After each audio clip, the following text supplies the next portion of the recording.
I have a conundrum for you, and it's about Oneness Pentecostals and tithing. Now, Oneness Pentecostals, Apostolics, they claim to be apostolic. What does that mean? It means that they follow the Apostles' doctrine. They read of the Apostles' doctrine in the book of Acts, and then they read the epistles, and they claim that they follow the Apostles' teachings.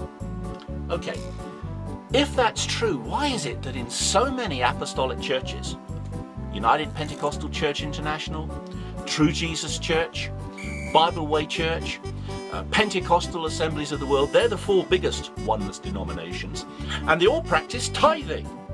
Okay, so buddy, if you're apostolic and you follow the Apostles' doctrine, then show me in the Apostles' doctrine where the Apostles taught that Christians had to pay tithes. I'm not asking about giving, okay? Don't misquote me. I'm not asking you to show me a passage in the Bible where it says Christians give or Christians are commanded to give. Tithing. Where in the Apostles' doctrine does it say that Christians have to pay a tithe? And you won't find it, because the Apostolic doctrine, Oneness Pentecostalism, it's not based on the Apostles' doctrine at all. Their teaching on baptism is an adaptation of the Church of Christ teaching. Passages like Acts 22:16, Acts 2:38, John chapter 3. Apostolics, Oneness Pentecostals, they took these twisted verses, these twisted understandings of these verses, that you had to be baptized to be saved, from the Church of Christ. They added their own crazy teachings on baptismal formula to this. And as for their doctrine of the oneness doctrine, unfortunately, Oneness Pentecostals can't agree on who Jesus is. They can't agree on who God is.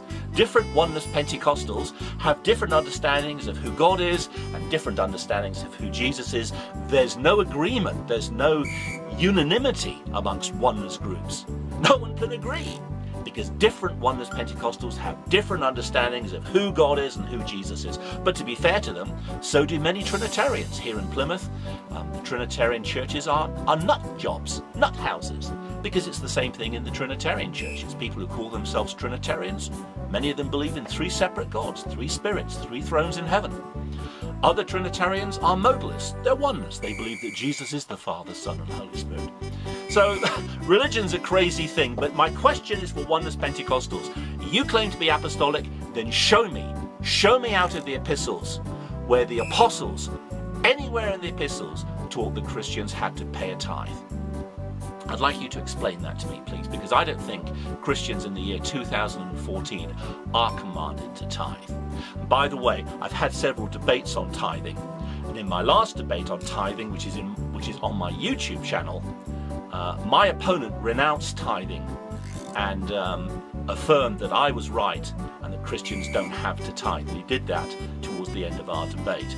If there's any Oneness Pentecostal out there, a preacher boy who's man enough with the courage to stand for what you believe, I'm happy to debate you as well on tithing. We could agree a debate title. Do the apostles teach that Christians have to pay a tithe today in the year 2014?